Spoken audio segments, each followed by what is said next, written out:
हाँ तो दोस्तों, आज हम जो है डॉक्टर सर्वपल्ली राधाकृष्णन जी के जीवन परिचय को देखेंगे कि उन्होंने अपने जीवन में क्या क्या योगदान दिया देश के लिए। ठीक है ना। तो डॉक्टर सर्वपल्ली राधाकृष्णन जी का जन्म 5 सितंबर 1888 को तमिलनाडु, जो साउथ में राज्य पड़ता है, वहां का एक गांव है तिरुत्तन्नी, तिरुत्तन्नी में हुआ था, जो कि उस समय के मद्रास में था। जो आज का जो चेन्नई और ये तमिलनाडु वाला क्षेत्र है ना, उसी को उस समय मद्रास कहते थे। ठीक है ना। तो ये जो तिरुत्तन्नी जो स्थान है, ये आज के जो चेन्नई है उससे 40 किलोमीटर की दूरी पर है। ठीक है। अच्छा, इनका जो जन्म हुआ था वो एक तेलुगु भाषी ब्राह्मण परिवार में हुआ था, और इनके जो पिताजी थे वो थे सर्वपल्ली वीरस्वामी। अच्छा, इनकी माता जी का नाम था सीतम्मा। अच्छा, ये जो इनके नाम के आगे जो सर्वपल्ली लगा हुआ है, इसका भी एक जो है कारण है, जो कि इनके जो पिताजी थे वीरस्वामी, वो कहते थे कि हम कहीं पे भी पहुंच जाएं, कितनी भी ऊंचाई पे या कहीं पे भी दूसरी स्थान पे भी, लेकिन अपनी मूल अवस्था को नहीं भूलना चाहिए। तो इनके जो पिताजी थे वो आए थे तमिलनाडु में, एक गांव था मद्रास में, उस गांव का नाम था सर्वपल्ली। वो सर्वपल्ली नामक गांव से आए थे। तो इन्होंने कहा हमें अपने गांव की पहचान को नहीं भूलना चाहिए। तो इनके जो पिताजी थे वो भी अपने नाम के आगे सर्वपल्ली लगाते थे, और इनका नाम राधा कृष्णन जी था, तो इन्होंने भी अपने नाम के आगे सर्वपल्ली लगाना शुरू किया।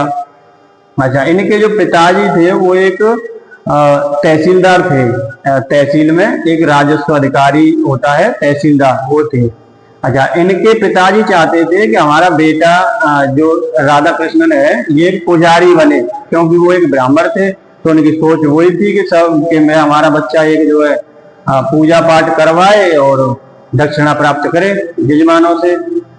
अच्छा, लेकिन इनका जो बेटा था, जो राधा कृष्ण जी जो थे, उनका उनका जो सिचुएशन थी, उनका जो ध्यान था वो था शिक्षा की प्रति, बहुत ही गहरा उनका लगाव था। वो चाहते थे कि मैं शिक्षा के क्षेत्र में कुछ अच्छा करूं। तो उन्होंने जो है अपनी प्रारंभिक जो शिक्षा थी, तो अब इनकी शिक्षा पे थोड़ा डिस्कस कर लेते हैं ना। तो उन्होंने जो अपनी प्रारंभिक शिक्षा थी वो तिरुत्तनी से ही की थी, जहां इनका जन्म हुआ था। ठीक है ना। अच्छा, ये पढ़ने में बहुत अच्छे थे, पढ़ने में काफी इंटेलिजेंट थे। ठीक है ना। अच्छा, इन्होंने जो अपनी 10th जो हाई स्कूल की जो शिक्षा होती है वो की थी बेल्लोर से, बेल्लोर से की थी। अच्छा, इन्होंने जो अपना ग्रेजुएशन, जो BA MA की जो पढ़ाई है वो की थी क्रिश्चियन कॉलेज मद्रास से, और इन्होंने जो अपनी ग्रेजुएशन की थी वो दर्शन शास्त्र में की थी। अब इन्होंने जैसे दर्शन शास्त्र में जो ग्रेजुएशन की थी, तब से ही इनका दर्शन शास्त्र की तरफ झुकाव हो गया। अब दर्शन शास्त्र, अब ये फिलोसफर बनने की चाह हो गई इनके अंदर कि मैं तो एक फिलोसफर ही बनूंगा, और इन्हें दर्शन शास्त्र बहुत अच्छा लगा। अच्छा, देखो दर्शन शास्त्र क्या होता है, अपने जो हमारे दार्शनिक थे उनकी बायोग्राफी को समझना, ठीक है, उनको पढ़ना। तो अब इन्होंने जो है हिंदू धर्म और भारतीय दर्शन पर गहराई से अध्ययन किया। अच्छा, इसके बाद इनकी जो शिक्षण कार्य और दर्शन का जो कार्य था वो 1909 से शुरुआत हुई इनकी, जो कि इन्होंने बतौर लेक्चरर के रूप में शुरुआत की। अच्छा, इन्होंने मद्रास प्रेसिडेंसी कॉलेज में पढ़ाया था, इन्होंने जो है मैसूर विश्वविद्यालय में भी पढ़ाया था, बनारस हिंदू विश्वविद्यालय में भी ये जो है लेक्चरर रहे थे, और ये ऑक्सफोर्ड यूनिवर्सिटी जैसी संस्थानों में भी दर्शन शास्त्र पढ़ाते थे। अच्छा, ये जो है जैसे मैसूर में पढ़ाते थे, तो इनका जो है ट्रांसफर हुआ कि जी आप जाओ, आप कोलकाता पढ़ाना।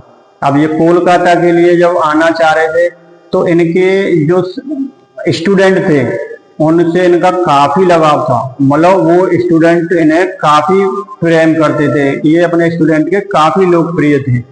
तो उनको काफी दुख हुआ कि हमारे जो है शिक्षक जा रहे हैं हमें छोड़ के। तो उन्होंने फिर इनकी जो विदाई के लिए एक जो बग्गी होती है ना, उसको फूलों से सजा के बहुत अच्छे से तैयार कर दिया, लेकिन उसमें घोड़ा कोई नहीं लगा हुआ, ना कोई घोड़ा ना बैल, कुछ भी नहीं था। तो राधा कृष्ण जी जो है काफी आश्चर्य किया, उन्होंने कहा भाई इसमें कुछ आगे कोई है ही नहीं, अब बग्गी चलेगी कैसे भाई। तो अब उन्हें पता चला कि बच्चों ने बैल की जगह लग के और खींच के बग्घी को लेके गए थे सारे बच्चे, जिसमें बिठा के ले गए थे राधा कृष्ण जी को। और मैसूर के जो रेलवे स्टेशन है वहां तक उन्हें बग्घी से वो बच्चे खुद ही बग्घी को खींच के लेके गए थे। ये उनकी इतनी बड़ी लोकप्रियता थी। अच्छा, अब जो है इन्होंने ये कोलकाता पहुंच गए, अब इन्होंने वहां भी बढ़ाया। ये हर जगह जहां भी जाते थे वहां पे इनकी काफी लोकप्रियता हो जाती थी हर जगह। अच्छा, इनकी कुछ पुस्तकें हैं जो इन्होंने लिखी थी, जैसे Indian philosophy, the Hindu view of life और eastern religion and western thought. ये इनकी जो है कुछ पुस्तकें थी, ठीक है ना। और ये भारतीय दर्शन को एक वैश्विक पहचान दिलाना चाहते थे और इन्होंने दिलाई भी। वे यह मानते थे कि धर्म और दर्शन केवल किताबों के विषय नहीं है, बल्कि जीवन जीने की कला है, ठीक है ना। ये नहीं कि बस धर्म के नाम पे और जो है किसी से भी लड़ने लग जाओगे, भाई तू इस धर्म का है मैं इस धर्म का हूं, ऐसा नहीं। मतलब धर्म और दर्शन दोनों को जोड़ के एक जीवन जीने की कला हमें सीखनी चाहिए, वो ये चाहते थे। अच्छा, अब इनका एक राजनीतिक जीवन भी था। हालांकि राजनीति में ज्यादा इन्वॉल्व नहीं रहे थे, ये क्रांतिकारी नहीं थे, ये सिर्फ शिक्षक ही थे। शिक्षा के क्षेत्र में ही इन्होंने योगदान दिया था। काफी शांत पुरुष थे, काफी शील स्वभाव के पुरुष थे। लेकिन जो राजनीति के जो लोग थे उनमें से जो नेहरू जी जो थे वो इनके काफी करीब थे और उन्होंने इनको जो है प्रयास किया कि इन्हें राजनीति में इनका कुछ योगदान ले लेते भाई। तो इनको जो है 1952 में उपराष्ट्रपति का पद दिया, जो कि प्रथम उपराष्ट्रपति रहे हैं। और उस समय राष्ट्रपति कौन थे? उस समय राष्ट्रपति थे डॉक्टर राजेंद्र प्रसाद, ठीक है ना। और सर्वपल्ली राधाकृष्णन कौन बने? उपराष्ट्रपति, ठीक है। उपराष्ट्रपति ही राज्यसभा का पदेन सभापति होता है, ठीक है ना। तो ये राज्यसभा के भी सभापति कहलाए। फिर इनको दूसरी बार में भी उपराष्ट्रपति ही बनाया गया। अच्छा, इसके बाद तीसरे कार्यकाल में ये फिर राष्ट्रपति बने, जो कि 1962 से 1967 तक इनका कार्यकाल रहा। अच्छा, इनके राष्ट्रपति कार्यकाल में ही चाइना युद्ध हुआ। चाइना युद्ध हुआ 1962 में। 1965 में ही आपका जो है उसका युद्ध हुआ पाकिस्तान से। तो और जैसे दूसरे देशों से युद्ध की घोषणा करना, युद्ध विराम की घोषणा करना, ये किसके काम होते हैं? ये राष्ट्रपति का कार्य होता है, ठीक है ना। तो इन्होंने इस कार्य को भी बहुत ही बुद्धिमत्ता से निभाया और ये भारत के दूसरे राष्ट्रपति कहलाए। इन्होंने जो है काफी विचारशील और काफी इन्हें पसंद किया गया, काफी विचारशील अच्छे राष्ट्रपति रहे थे ये, ठीक है ना। काफी गरिमा और बुद्धिमत्ता से इन्होंने जो है अपने पद को निभाया था, ठीक है। अच्छा, इनके कुछ जो है जो बच्चे थे जिनको इन्होंने पढ़ाया था, वो बच्चे चाहते थे कि हम अपने सर का जो है जन्मदिन मनाएंगे ना, और बहुत ही अच्छे से धूमधाम से मनाने की उनकी इच्छा जताई इनके बच्चों ने, शिष्यों ने, जो भी पढ़े थे स्टूडेंट। तो इन्होंने कहा अगर आप मेरा जन्मदिन मनाना ही चाहते हो तो इसे शिक्षक दिवस के रूप में मनाओ। और ये भी मेरे लिए फिर एक और अच्छी सौभाग्य की बात रहेगी कि चलो एक शिक्षक दिवस मनाया जा रहा है और उसमें जो है शिक्षा के प्रति कुछ एक जागरूकता रहेगी। तब सबको बहुत अच्छा लगा। सबने उसी समय से 5 सितंबर को शिक्षक दिवस के रूप में मनाना शुरू किया। तभी से शिक्षक दिवस कब मनाया जाता है? 5 सितंबर के को, ठीक है ना, 5 सितंबर को।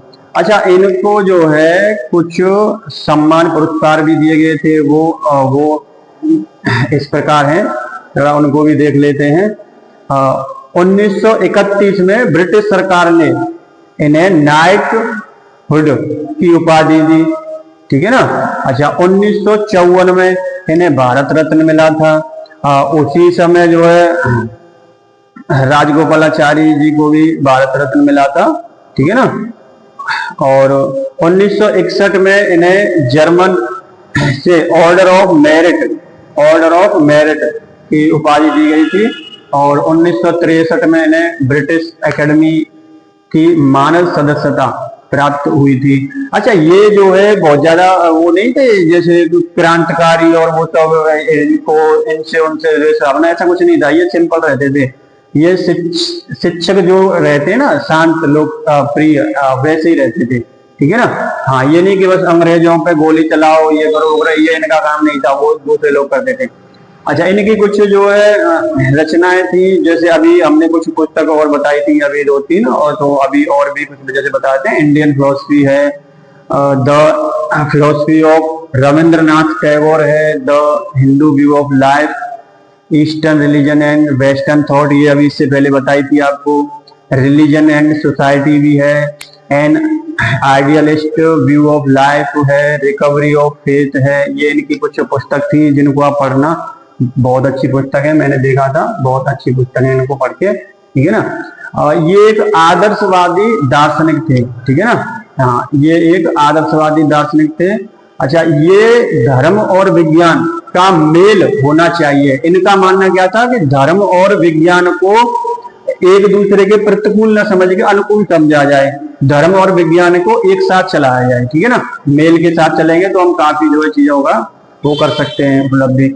अच्छा, शिक्षा का उद्देश्य, इनका मानना क्या था कि शिक्षा का उद्देश्य केवल नौकरी पाना नहीं होता है। जैसे आजकल बच्चे क्या करते हैं कि जी मेरी तो 10th हो जाए, कोई नौकरी वोकरी मिल जाए, शादी हो जाएगी, और 10th की से भी नहीं, अब तो पुलिस में जो कांस्टेबल भी 12th से होता है, तो बच्चे को 12th भी करने की इच्छा होती है कि भाई कम से कम 12th हो जाए, जिससे मेरी नौकरी लग जाए, मेरी शादी हो जाए, बस इतने ही सोचते हैं ना। लेकिन इनका मानना क्या था कि शिक्षा केवल नौकरी पाना नहीं है, शिक्षा का उद्देश्य चरित्र निर्माण होना चाहिए, शिक्षा का उद्देश्य चरित्र निर्माण होना चाहिए, ये चाहते थे, है ना।